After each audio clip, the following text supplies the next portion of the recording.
데빌스 애드버킷이라는 말이 있습니다. 우리나라 말로 해석하면 악마의 변호사다 이런 뜻인데요. 원래 원뜻은 어떤 사안에 대해 의도적으로 반대 의견을 말하는 사람, 즉 의도적으로 반대 입장을 취하면서 선의의 비판자 역할을 하는 사람, 이렇게 이제 해석이 되는데요. 뭐 영화 제목도 데빌스 애드버킷이라는 영화도 있었지만은 실제로 변호사들이 악마 같은 역할을 할 때 이런 표현을 또 쓰기도 합니다. 키아누 리브스, 알파치노가 나온 영화 데빌스 애드버킷이라는 영화도 있었죠. 거기도 보면 법정 영화였는데 변호사가 참 악마처럼 합니다. 자, 한국의 최대의 로펌이 김앤장 아닙니까? 김앤장 유명하죠. 잘 지지 않기로도 유명하고 밑에 변호사가 수백 명이 있다. 그리고 뭐 변리사, 뭐 각종 자격증 있는 사람 고문까지 해서 주요 관료, 정치인, 뭐 곳곳에 필요한 사람들을 전부 고문으로 두고 또 변호사 수백 명을 통해서 이렇게 한국 최고의 인적 네트워크를 구축해서 여야 어디에도 안 닿는 듯이 데가 없고 대기업 어디에도 안 닿는 데가 없습니다. 그래서 말이 좀 안 되는 사람이 돈만 많을 때 법적 시비가 걸리면 이기기 위해서 이 김앤장 같은 데를 고용하면 그 이름만으로도 상대가 기가 죽고 또 여러 가지 논리를 갖다 대면서 한마디로 자기에게 변호사를 수임시킨 고객을 향해서 최선을 다합니다. 그런데 최근에 사회적으로 큰 논란이 되고 있는 옥시 사건에서 김앤장이 유해성 변론을 했다 해서 문제가 되고 있습니다. 뭐 요약을 하자면요, 서울대 조아무개 교수 연구팀의 가습기 살균제 독성 실험 중에 옥시의 불리한 내용을 빼고 김앤장이 검찰에 의견서를 제출했다는 겁니다. 작년 말에요. 즉 옥시 측의 변호인을 맡아서 의견서를 제출하는데 사실 변호인은 의뢰인을 갖다가 보호할 권리를 갖고 있지만은 그렇지만은 진실을 넘어서서 보호를 해서는 안 되는 것입니다. 자, 실험 결과 생식 독성 실험, 뭐 쉽게 이야기하면 생식이라 그러면 뭡니까? 그러니까 임신한 사람이 이 가습기 살균제를 흡입했을 때 태아에 좋지 않을 수 있다라는 것이 생식 독성 실험 아니겠습니까?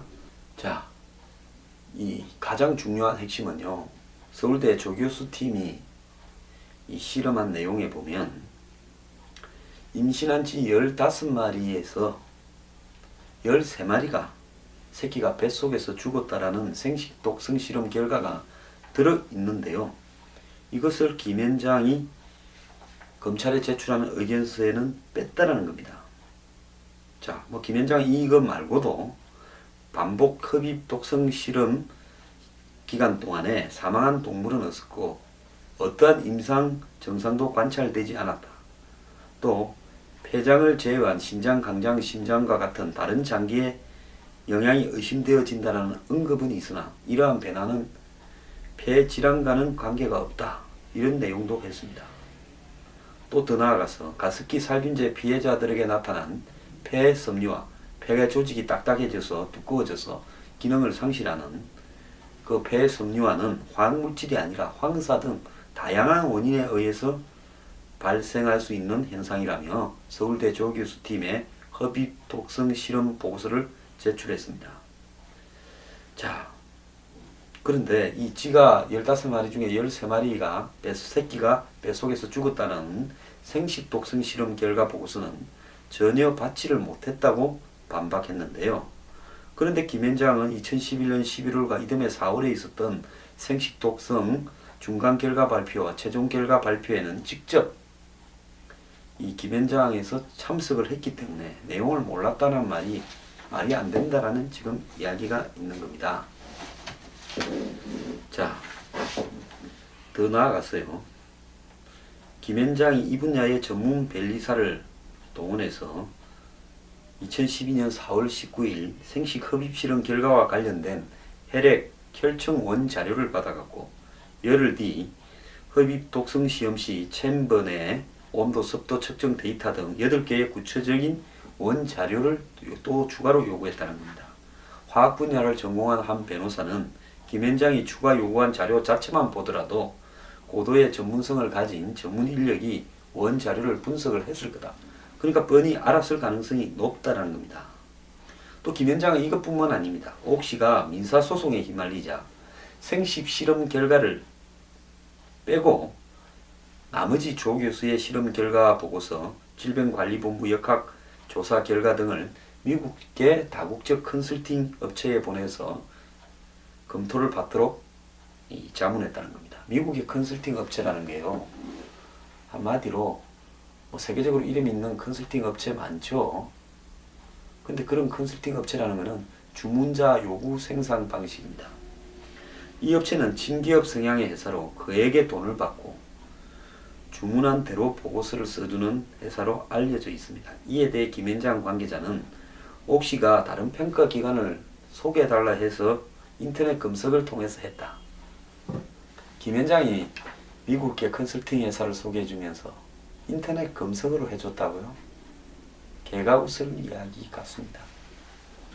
김현장은 검찰에 낸 의견서에 이 컨설팅 업체를 환경위험성 평가 부분에서 세계적으로 권위 있는 전문가 회사라고 설명한 뒤에 질병관리본부의 결과는 신뢰하기 어렵다라는 의견을 밝혔습니다.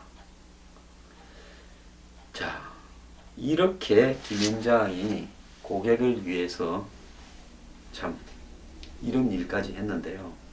저도 참 이 회사 했던 일 중에 아는 거 좀 있는데 기가 찹니다. 자, 그래서 50개 시민단체가요, 옥시 불매운동을 벌이겠다 하면서 김현장을 이 조사 결과를 한마디로 조작해서 의견서를 냈다라는 혐의로 고소 고발을 하려고도 하고 있답니다. 참고로 김현장은 현재 728명의 변호사를 거느리고 있어서 한국 최대의 로펌이고 변호사 1인당 매출도 제일 크다란 겁니다. 김현장은 직원이 몇 년 전에 1,500명도 넘었다 할 정도였는데요. 실제로는 지금은 그보다 더 많을 겁니다. 국내 변호사, 외국 변호사, 공인회계사, 세무사, 공인노무사, 변호사 말고도요, 이 공인 전문가 그룹을 다 두고 있고, 주요 관료 출신들은 고문이나 각종 전문위원으로 일하고 있고, 고문은 대체로 행정부처의 국장급 이상, 금융업계 임원급 이상 고위직들이 맡고 있고, 그래서 이 자문을 한다는데, 자문보다 인맥 소개해주는 역할 아니겠습니까? 무슨 공무원들이 자문하는 일이 법적으로 뭐 많겠습니까? 그래서 또 그것보다 직급이 낮은 사람은 전문위원이라는 직책을 줘가지고요, 실장 또 부실장 이런 이름도 줘서 수십 명이 있다, 50명이 넘는다라는 이야기도 있습니다. 황장수의 뉴스 브리핑은 미래경영연구소가 여러분들과 그리고 미래경영연구소 회원분들과 더불어서 사회개혁을 위해서 만들어가는 방송입니다.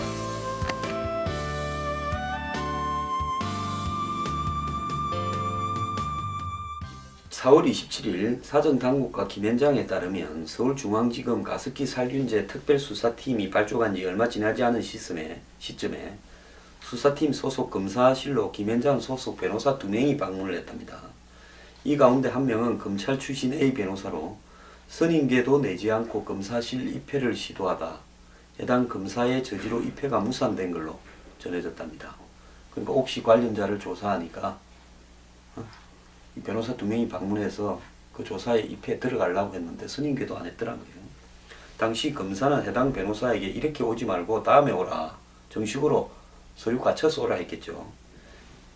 이 일을 두고 김현장 내부에서는 A 변호사가 문전박대를 받았다라는 말이 돌았다는데요. A 변호사는 옥시 측이 수사 초반 검찰에 제출한 의견서에도 명단이 올라 있었던 걸로 알려졌습니다. 옥시 측 대리를 맡고 있는 김현장이 A 변호사 이름을 적어 넣기만 해도 수사에 영향을 끼칠 수 있을 것으로 판단했다고 추측할 수 있는 사항입니다. 통상 법조계에서는 변호사가 정상적으로 사건을 수임하는 경우 검찰 혹은 법원에 선임계를 제출하죠. 선임계가 제출하지 않고 사건에 개입하면 불법입니다. 하지만 선임계를 제출하지 않고 청탁 등을 도맡아 하는 정관 예우 변호사들은 본인의 출신을 앞세워 수사나 재판에 영향력을 행사하는 일이 비일비재한 겁니다. 그래서 전화 청탁 이런 게 정관 예우죠. 전화 한 통 걸어주고 선임계에 어떤 사람은 뭐 도장을 찍어주거나 안 그러면 이 일과 관련이 있다는 것을 수사 중인 검사나 재판하는 판사한테 알림으로써 그 사건에 유리한 결론을 얻어내는 부분, 그것 때문에 뭐 정관 예우 1, 2년 차에 수십억 벌어간다는 거 아니겠습니까? 그래서 실제 사건을 담당하지 않으면서요, 이름만 슬쩍 나중에 올려놓거나 안 그러면 이름도 올리지 않으면서 전화로 이 사건을 내가 실제 관여하고 있는데 하면서 담당 검사나 판사한테 전화 돌려서 전화 청탁하면서 안 그러면 사람을 보내서 간접적으로 청탁을 하면서 영향력을 행사하는 부분이요. 그게 정관 예우 역할인 겁니다. 그래서 정관 예우 변호사, 이 정관 예우 변호사들은 단기간에 평생 벌 돈을 훨씬 더 번다 이렇게 알려지고 있죠. 형사사건을 담당하는 한 변호사는 선임계에 보통 법무법인 이름이랑 담당자 명단을 넣는데 검찰에 선임계를 내지 않고 조사가 진행된 다음에 슬쩍 의견서 등에 정관의 이름을 적어 넣는 경우가 있는데 재판 과정에서 누가 사건을 담당했는지 보여주기 용으로 쓰인다는 거죠. 그러니까 판사한테 보여주려고 이름만 넣는 거죠.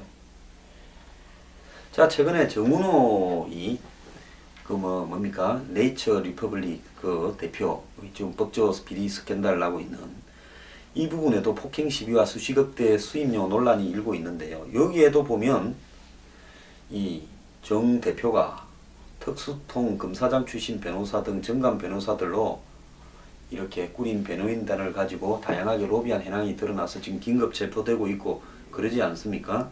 그래서 A 변호사가 선임계도 없이 자신의 출신을 내세워 정관 예우급에 해당되는 변호사였겠죠. 옥시 측에 유리한 방향으로 수사를 진행하도록 청탁했을 가능성이 높다는 분석입니다. 검찰은 옥시 측의 시도를 알아채고 A 변호사의 입회를 거부하고 돌려보낸 것으로 보인다. 이렇게 지금 나오는데요. 그래도 검찰이 공정하게 수사를 했네요. 수사팀 핵심 관계자는 수사 초반에 그런 일이 있었다고 보고를 받은 적이 있다. 선임계 없이 입회하려던 시도였기 때문에 문전박대를 했다기보다는 정중히 돌려보냈다. 근데 변호사법 29조 2항에는요. 법원이나 수사기관에 선임서나 위임장을 제출하지 않은 변호사는 변호활동을 할 수 없도록 되어 있습니다. 그러나 고위 판검사 출신 변호사가 정관 예우급에 해당되는 현직과 친분이나 인맥을 내세워 영향력을 행사하는 정관 예우 문제는 법조계의 뱅패로 부서진 지 오랜데요. 정관 출신 변호사의 수임 제한 규정은 김현장을 비롯한 공동법률사무소는 적용이 되지 않는다는 겁니다.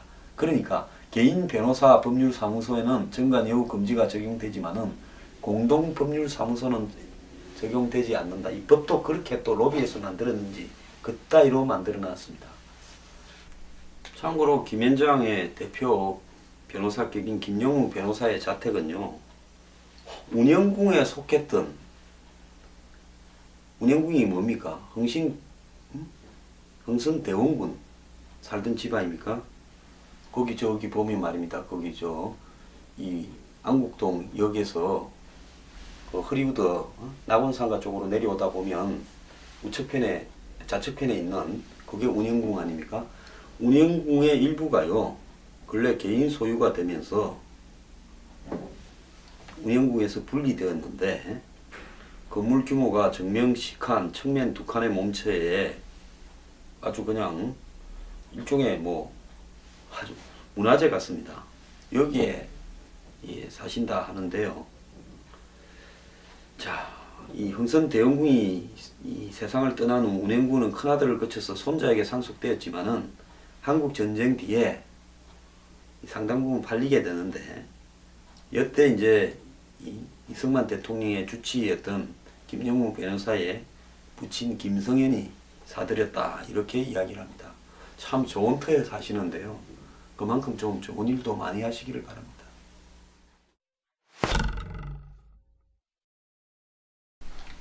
자, 이번에요.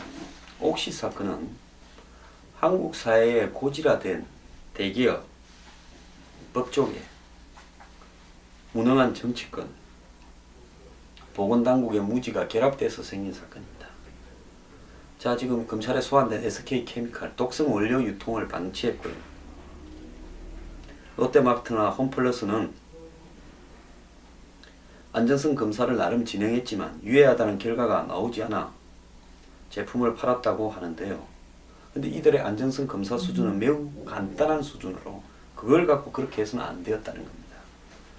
그 다음에 제가 말씀드린 김현장처럼 그 생식 독성 실험을 결과를 통째로 빼버렸고 임신한 쥐가 죽었다는 검찰 제출 의견서를 이렇게 입수해서 확인해 보니까 옥시에 유리한 내용으로 이렇게 주로 되어 있는데, 이 실험 결과 한마디로 가습기 살균제와 그 피해자들의 상황은 인과관계가 없다 이렇게 이야기했고, 아까 말한 대로 외국계 컨설팅 회사를 소개해줘가 또 그렇게 했습니다.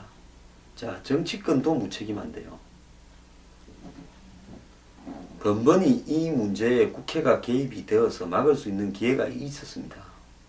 2014년에서 14년 국회 환노위 회의록을 살펴보니까 소송이 진행 중이라는 부분을 가지고 이 당시에 특별법을 발의가 됐는데, 인과관계를 모른다, 수사가 끝난 다음에 해야 된다 해서 야당이 제출한 법안 4개가 정부와 새누리당의 반대나 소극적인 태도로요 그냥 방치되어 있었습니다.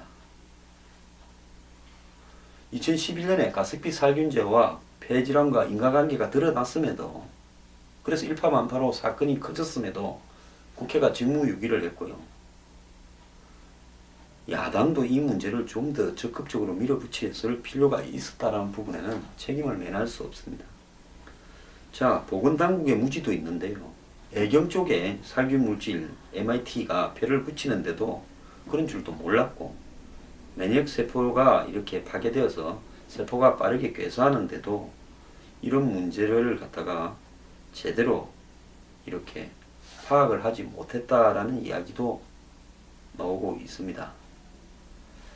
자, 이런 부분들이 다 뭉쳐져서 이 사태가 발생을 했는데요.